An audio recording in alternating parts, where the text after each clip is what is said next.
Au début du IXe siècle, Charlemagne, roi des Francs, est sacré empereur par le pape à Aix-la-Chapelle le 25 décembre 800.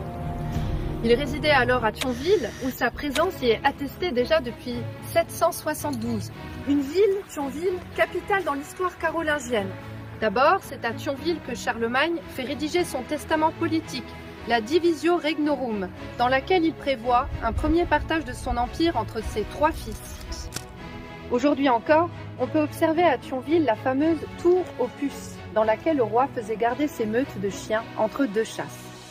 Le bienheureux Charlemagne, pour être le patron protecteur de notre section Civitas de Moselle, et voici les raisons qui nous amènent à nous confier à lui.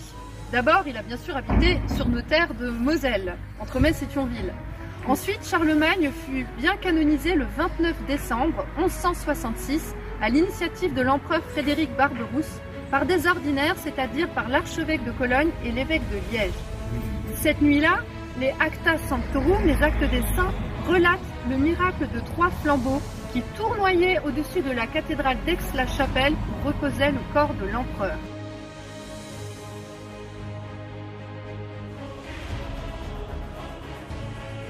Plus tard, le roi de France Charles V, au XIVe siècle, voulait en faire le saint patron de la maison royale, au même titre que Saint Louis. Sainte Jeanne d'Arc, en personne, a dit au roi Charles VII à Chinon: Saint Louis et Saint Charlemagne sont à genoux devant Dieu en faisant prière pour nous. Sainte Jeanne d'Arc, si inspirée du Saint-Esprit et conseillée par ses voix célestes, ne peut que nous inspirer confiance et même nous donner cette consigne finalement de solliciter l'intercession de Charlemagne. Ce monument religieux est certainement le plus ancien lieu de pèlerinage du pays messin.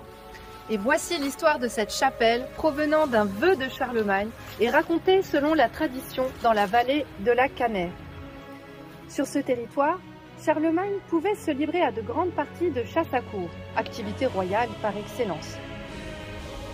Et la tradition orale attribue à Charlemagne, dans un quatrain composé par un religieux messin dans les chroniques de Metz, une chronique rimée de l'an 800 sur la fondation de la chapelle de Rabat. En celui temps, le grand Charlemagne, roi et empereur d'Allemagne, en chassant au bois à l'Esba, fonda la chapelle de Rabat. L'abbé Cazin, ancien archiprêtre de Vigy, village voisin, où nous avons déjeuné tout à l'heure, donne dans sa notice historique de 1924 une explication du nom de Rabat, qui est un nom germanique, altération du mot Rehbach, ou plus exactement das Rehbach, le ruisseau des chevreuils. L'abbé Cazin fait mention de ce qu'il s'est passé lors d'une chasse de l'empereur Charlemagne en cette forêt de Saint-Hubert, un beau jour d'été, sous une chaleur accablante. Écoutons-le. Chasseurs ou guerriers, valets, destriers, lévriers, tout le monde languissait, périssait. Et oui, malgré les recherches, personne ne trouvait le moindre filet d'eau. Le prince, touché de compassion pour les siens et souffrant lui-même de la soif, fit alors vœu à la Sainte Vierge de lui bâtir, à l'endroit même, une chapelle si elle venait à son secours. Soudain, sous les pieds frémissants du coursier royal, une source jaillit, fraîche, limpide et abondante. L'empereur tint parole et la chapelle fut bâtie.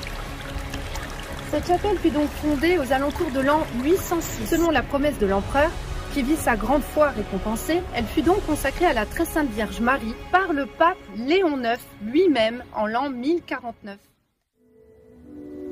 Christus vinci, Christus regna, Christus imperat, Christus vinci.